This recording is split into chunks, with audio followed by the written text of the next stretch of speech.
কক্সবাজারের উখিয়ায় রোহিঙ্গা ক্যাম্পে আলাদা পাহাড় ধসে নিহত হয়েছেন ৯ জন। মৃতের সংখ্যা আরও বাড়ার শঙ্কা রয়েছে। বিষয়টি নিশ্চিত করেছেন আর্ম পুলিশ ব্যাটালিয়নের অধিনায়ক অতিরিক্ত ডিআইজি মোহাম্মদ আমির জাফর। তিনি জানান, ভারী বৃষ্টিতে ভোরে বালুখালী পানবাজার এবং হাকিমপাড়া ক্যাম্পে আলাদা পাহাড় ধস হয়।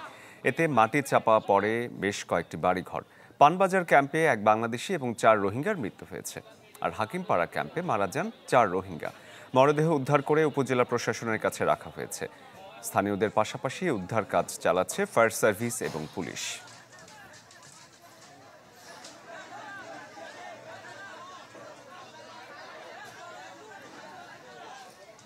নগদের কাছে সব গ্রাহকই প্রিয়, তাই তো সারা দেশে ক্যাশ আউট চার্জ সবচেয়ে কম। কক্সবাজারের উখিয়ায় রোহিঙ্গা ক্যাম্পে পাহাড় ধসে নিহত ৯ জন হয়েছেন। গতকাল মধ্যরাতে এই দুর্ঘটনাটি ঘটে। এখন উদ্ধার কাজ চলছে। আমাদের রিপোর্টার কক্সবাজার থেকে আজিম নিহাদ আমাদের সাথে যুক্ত হয়েছেন।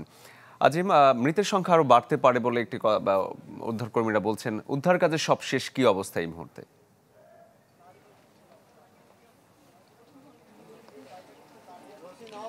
শরীফ, গতকাল রাত থেকে ভারী বৃষ্টিপাতের ফলে উখিয়ার রোহিঙ্গা ক্যাম্পের বিশেষ করে বালুকালী ৯ নম্বর এবং ১০ নম্বর যে রোহিঙ্গা ক্যাম্প রয়েছে সেখানে পাহাড় ধসের ঘটনা ঘটেছে। তবে এই দুর্ঘটনার পাশাপাশি এই ক্যাম্পগুলোর পাশাপাশি আরও বেশ কয়েকটি ক্যাম্পে পাহাড় ধসের ঘটনা ঘটেছে, কিন্তু সেখানে এখন পর্যন্ত হতাহতের কোনো খবর পাওয়া যায়নি। তবে আমি এই মুহূর্তে যে ক্যাম্পটায় আছি সেটি বালুকালী ৯ নম্বর রোহিঙ্গা ক্যাম্প। এই ক্যাম্পটিতে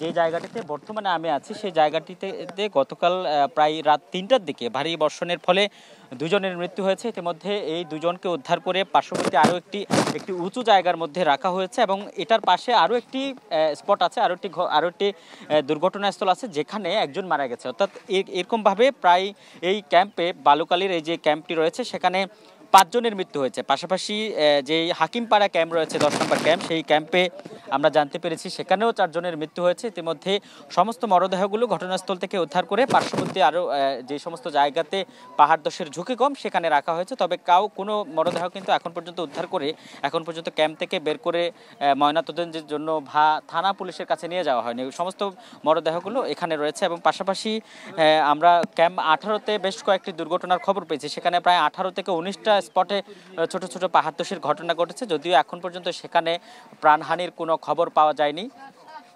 এমনি করে আমরা প্রায় সময় প্রতি বছর আমরা দেখি যে বৃষ্টিপাতের সময় বিশেষ করে যখনই ভারী বৃষ্টিপাত হয় তখনই কিন্তু এই ছোট ছোট পাহাড় ধসের ঘটনাগুলো ঘটে। গেল বছরে কিন্তু পাহাড় ধসে ক্যাম্পে অনেকের মৃত্যু হয়েছিল। তবে এই বছর আচমকা হঠাৎ করে যে দুর্ঘটনাটি ঘটে গেছে এবং রাতে বৃষ্টিটা মধ্যরাতের দিকে অর্থাৎ 11টার পর থেকে শুরু হওয়ার ফলে কেউই কিন্তু প্রস্তুতি নিতে পারেনি এবং এনজিওর পক্ষ থেকে বা স্থানীয় প্রশাসনের পক্ষ থেকেও লোকজনকে সরিয়ে যাওয়ার জন্য যে মাইকিং করা দরকার বা অন্যান্য যেই মেসেজগুলো দেওয়া দরকার সেটিও কিন্তু সঠিকভাবে পৌঁছেনি, যার ফলে লোকজন কিন্তু তাদের যে ঘরগুলো ছিল পাহাড়ের পাদদেশে এবং পাহাড়ের উপরে প্রত্যেকেই যে যার অবস্থানে ছিল, যার ফলে এই দুর্ঘটনা থেকে সহজেই প্রাণহানি ঠেকানো যায়নি এবং এক রাতের মধ্যেই 9 জনের প্রাণ গেছে। এখন আমরা যে জায়গাগুলোতে পাহাড় ধসের ঘটনা ঘটেছে সেগুলোকে নিরাপদ করার জন্য এবং পুনরায় যাতে কোনো ধরনের পাহাড় ধসের ঘটনা না ঘটে সেজন্য সেই জায়গাগুলোতে IOM এর পক্ষ থেকে যেসব স্বেচ্ছাসেবী রোহিঙ্গা স্বেচ্ছাসেবীরা কাজ করেন তারা ত্রিপল দিয়ে সেগুলোকে নিরাপদ করার চেষ্টা করছেন, যাতে আবারও দুর্ঘটনা ঘটলে পার্শ্ববর্তী যেহেতু বাড়িঘর রয়েছে এবং উপরে বাড়ির এই পাহাড়ের উপরেও বাড়িঘর রয়েছে, ফলে আবারও দুর্ঘটনা হবার একটা আশঙ্কা আছে। ফলে যেই সমস্ত জায়গাগুলোতে ইতিমধ্যে প্রায় বলা হচ্ছে যে অন্তত 50 থেকে 60টি স্থানে ছোট ছোট পাহাড় ধসের ঘটনা ঘটছে, সেই জায়গাগুলোকে নিরাপদ করার জন্য তারা কাজ করে যাচ্ছে। যদিও যেই পদক্ষেপটি নেওয়া হচ্ছে সেটি আসলে কতখানি কার্যকর এবং কতখানি এই পাহাড়ের যে ঝুঁকিপূর্ণ জায়গাগুলোকে রক্ষা করবে সেটি এখনই আসলে বলা যাচ্ছে না।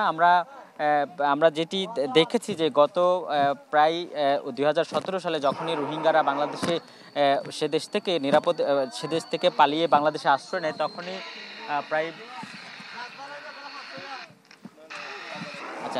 তখন থেকে প্রায় 32টি ক্যাম্প গড়ে তোলা হয়েছে, যে ক্যাম্পগুলোর অধিকাংশই কিন্তু পাহাড় কেটে গড়ে তোলা। ফলে শুরুর দিকে অনেক বেশি পাহাড় ধসের ঘটনাগুলো লক্ষ্য করা গিয়েছিল এবং মাঝখান থেকে 2021-22 এই সময়গুলোতে খুব একটা পাহাড় ধসের ঘটনা ঘটেনি, কিন্তু এখন সেই পাহাড় ধসের ঘটনাগুলো আবারও পুনরাবৃত্তি ঘটছে। কারণ যে জায়গাগুলো, যে ক্যাম্পগুলো গড়ে তোলা হয়েছিল সেখানে আবারও ছোট ছোট করে পাহাড় কেটে নতুন করে অনেকগুলো শেড কিন্তু বের করা হয়েছে, যার ফলে এই বৃষ্টিপাতের সময় এই দুর্ঘটনাগুলো ঘটে যায় এবং সেইখান থেকে আসলে লোকজনের যে প্রাণহানি সেটিও আসলে ঠেকানো অনেকটা মুশকিল হয়ে গেছে। যদিও যে এখন আমরা আসার সময় যেটি দেখেছি, ক্যাম্পে ঢোকার সময় যে পাহাড়ের পাদদেশে যারা ঝুঁকিপূর্ণভাবে বসবাস করছে তাদেরকে সরিয়ে যাওয়ার জন্য উপজেলা প্রশাসনের পক্ষ থেকে বলা হচ্ছে। শরীফ।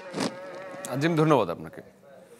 দর্শক, কক্সবাজার থেকে সহকর্মী আজিম নিহাদ আমাদের সাথে যোগ দিয়েছিলেন।